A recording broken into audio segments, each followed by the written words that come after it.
Way back in the Bible. Not that far back.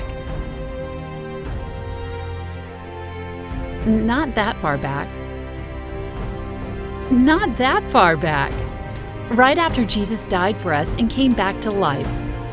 Yeah, right after that. Jesus' followers had grown from just a few to thousands. They even moved from city to city. One of their leaders was one of Jesus' original 12 disciples. You may have heard of him. His name was Peter. He traveled around preaching and teaching the people how to live and love just like Jesus. In the city of Joppa lived a believer named Tabitha.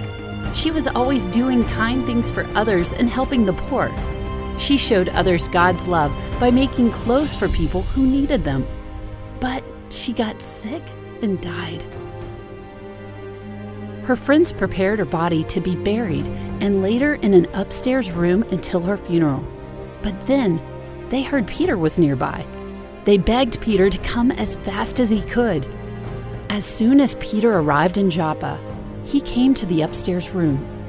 The room was filled with women who were crying and showing Peter the coats and other clothes Tabitha had made for them. They told Peter how her kindness had blessed all of them so much. Peter asked everyone to leave the room. He got on his knees and prayed. Then he said, "Get up, Tabitha." And she opened her eyes. When she saw Peter, she sat up. Peter gave Tabitha his hand and helped her up. Then he called in the widows and all the believers, and he showed her to them, alive. The news spread through the whole town. Many people believed in Jesus because of the miracle of Tabitha's coming back to life. But many had already come to know Jesus because of the way she lived, loved, and served others.